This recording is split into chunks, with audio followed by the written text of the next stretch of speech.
நாடாளுமன்ற மழைக்கால கூட்டத்தொடர் தொடங்கி 13 நாட்களாகின்றன. இடையில் 2 நாட்கள் பகல்காம் தொடர்பாக நடைபெற்ற விவாத நாட்களை தவிர மீதி அனைத்து நாட்களும் அவை ஸ்தம்பித்திருக்கிறது. பொதுமக்களிடம் ஆளுங்கட்சி கொண்டு போகின்ற தகவல், வதந்தி அல்லது குற்றச்சாட்டு என்பது அவை நடைபெறாமல் இருப்பதற்கு எதிர்க்கட்சிகள் தான் காரணம் என்று சொல்கிறார்கள்.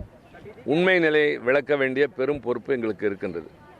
அவை நடவடிக்கைகளில் பங்கேற்பதற்காகவும் மக்கள் பிரச்சனைகளை பேசுவதற்காகவும் தான் நாங்கள் நாடாளுமன்றத்திற்கு வருகின்றோம். நாடாளுமன்றம் என்கின்ற இந்த சிறப்புமிக்க அவை உலகத்திலேயே தலைசிறந்த ஜனநாயக நாடாகிய இந்தியாவின் மிக முக்கியமான மன்றம். முக்கியமான பிரச்சனைகளை விவாதிப்பதும் அது தொடர்பாக முடிவுகளை எடுப்பதும் சட்டங்களை நிறைவேற்றுவதுமான மிகப்பெரிய கடமை நாடாளுமன்றத்திற்கு உண்டு. எதிர்க்கட்சிகளுடைய கோரிக்கை எதுவும் முறைகேடானதல்ல, சாத்தியம் இல்லாததும் அல்ல. இப்போது SIR என்று எல்லோராலும் பரவலாக அறியப்பட்டிருக்கின்ற ஒரு தேர்தல் ஆணையத்தினுடைய அணுகுமுறை.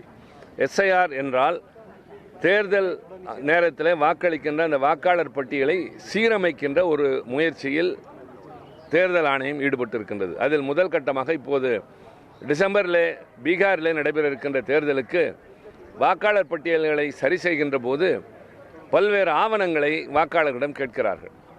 அதில் அவர்களுடைய குடியுரிமை, சிட்டிசன்ஷிப் இதெல்லாம் தேவை என்கிறார்கள். சற்றும் பொருத்தமில்லாத ஆவணங்களை கேட்பதும், தேர்தல் ஆணையத்தாலே கொடுக்கப்பட்ட வாக்காளர் அடையாள அட்டையை ஏற்றுக்கொள்ள மறுப்பதும், எல்லாவற்றிற்கும் இது மிக அத்தியாவசியம், இதுதான் ஒரு மனிதனுக்கு இந்த நாட்டில் ரொம்ப இன்றியமையாது என்று சொல்லக்கூடிய ஆதார் அட்டையும் வாக்காளர் பட்டியலை இணைப்பதற்கு ஆதாரங்களாக எடுத்துக்கொள்ள முடியாது என்ற விசித்திரமான ஒரு காரணத்தை தேர்தல் ஆணையம் சொல்லி, குடியுரிமையை தீர்மானிக்கிறது என்று சொன்னால் அரசியல் சட்டத்தின்படி இந்த நாட்டில் வாழ்கிற ஒரு மனிதனுடைய குடியுரிமை என்பதை தீர்மானிக்கின்ற அதிகாரம் உள்துறை அமைச்சகத்துக்கு தான் உண்டு, தேர்தல் ஆணையத்திற்கு கிடையாது. ஆக இது போன்ற சில சாதாரணமான காரணங்கள் ஒன்றுமில்லாதை மிகைப்படுத்தி சற்றேறக்குறைய கணக்குப்படி 64 லட்சம் என்றாலும் 1 கோடி பேருக்கு மேல் பீகாரில் வாக்காளர் உரிமை பறிக்கப்பட்டிருக்கின்றது. ஒரு ஜனநாயக நாட்டில் மக்களுக்கு இருக்கிற மிகப்பெரிய உரிமை என்பதே தேர்தலில் வாக்களிப்பதுதான். எனக்கு எந்த ஆட்சி வேண்டும், எந்த கட்சி என் நாட்டை ஆள வேண்டும், அரசாங்கத்தை நிர்வகிக்க வேண்டும் என்று சொல்லுகின்ற உரிமை, கடமை மக்களுக்கு உண்டு. அதை தருவது என்பது வாக்குரிமை தான். வாக்குரிமை என்பதை அரசியல் சட்டம் இயற்றப்பட்ட காலத்திலிருந்தே மிக பெரிதாக பேசுகிறோம். ஒரு காலத்தில் குறிப்பிட்ட சிலருக்கு மட்டுமே வாக்குரிமை என்று இருந்ததை அண்ணல் அம்பேத்கர் அவர்களும் பண்டித நேரு அவர்களும் 21 வயதான எல்லோருக்கும் வாக்குரிமை என்று கொண்டு வந்ததும், பின்னர் அது 18 வயது என்று கொண்டு வரப்பட்டதனுடைய நோக்கமே அரசாங்கத்தை ஆளுகின்ற கட்சி எது என்று தீர்மானிக்கின்ற பொறுப்பை இந்த நாட்டு குடிமகனிடம் கொண்டு போய் ஒப்படைத்தார்கள். அதுதான் குடியாட்சி என்பது. ஆனால் அந்த குடியாட்சியில் இருக்கின்ற மக்களுடைய வாக்குரிமையை பறிக்கிற செயலில் தேர்தல் ஆணையம் ஈடுபட்டு இருக்கின்றது.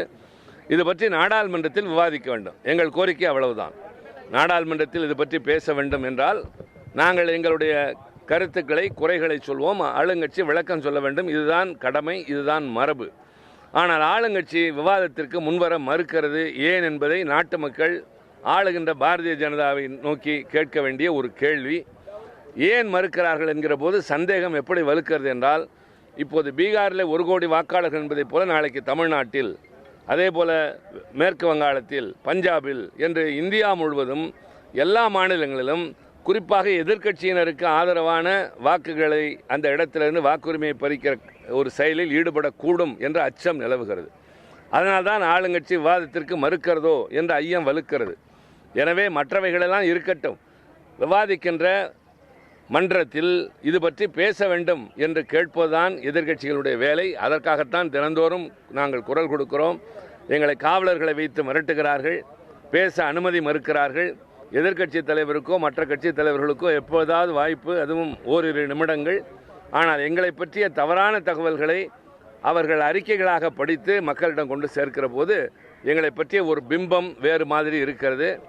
நான் மீண்டும் மீண்டும் சொல்கிறேன், எங்களுக்கு நாடாளுமன்றத்தில் கருத்துக்களை சொல்ல வாய்ப்பு மறுக்கப்படுகிறது என்கிற போது உங்கள் மூலமாகத்தான், இந்த காட்சி ஊடகங்கள், அச்சு ஊடகங்கள் மூலமாகத்தான் மக்களுக்கு உண்மை நிலையை சொல்ல வேண்டிய ஒரு பெரும் நிலைமை எங்களுக்கு இருக்கின்றது.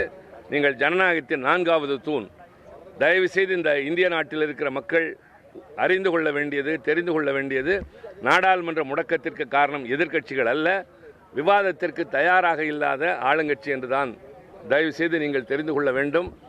ஆளுங்கட்சி சொல்கிற காரணம் தேர்தல் ஆணையம் என்கிற அமைப்பை பற்றி இங்கே விவாதிக்க முடியாது என்கிறார்கள். ஆனால் ஏற்கனவே இங்கே துணை குடியரசுத் தலைவராக இருந்த திரு ஜெகதீப் டங்கர் அவர்கள் கொடுத்த ஒரு ரூலிங் என்று சொல்லக்கூடிய ஒரு தீர்ப்பு, ஒரு வழிகாட்டுதல் முறை என்பது வானத்திற்கு கீழ் இருக்கிற எதுவும் இந்த அவையினுடைய விவாதத்திற்கு அப்பாற்பட்டதல்ல என்று சொல்லியிருக்கிறார். அது இன்னும் நிலுவையில் தான் இருக்கிறது, நடைமுறையில் இருக்கிறது. எனவே பேசலாம், எந்த எல்லைக்குள் நின்று பேச வேண்டும் என்ற வரையறை எங்களுக்கு தெரியும். எனவே தயவு செய்து மக்கள் தெரிந்து கொள்ளுங்கள், ஆளுங்கட்சி மறுக்கிறது, எதிர்க்கட்சிகள் போராடுகின்றது.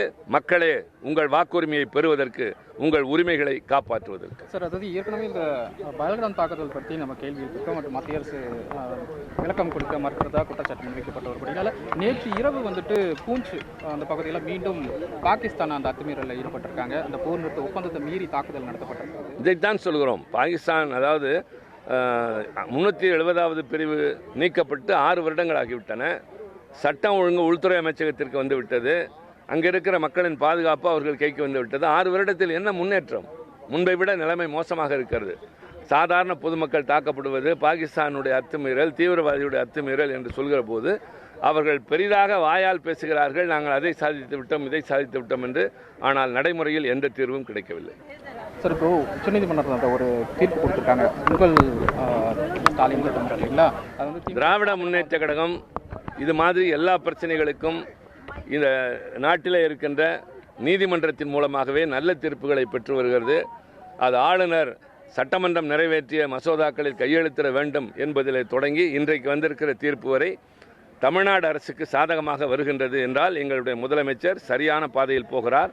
அவர் செய்கின்ற காரியங்கள் அத்தனையும் மக்களுடைய ஆதரவையும் நீதியினுடைய வழியின்படியும் தான் இருக்கிறது என்பது இன்றைக்கு மீண்டும் உறுதி செய்யப்பட்டிருக்கிறது. நாங்கள் மகிழ்கிறோம். இந்த ஆட்சியின் தலைவர் தமிழ்நாட்டிலே ஒரு முன்னுதாரணமாக ஆட்சி நடத்துகிறார் என்ற வகையில்.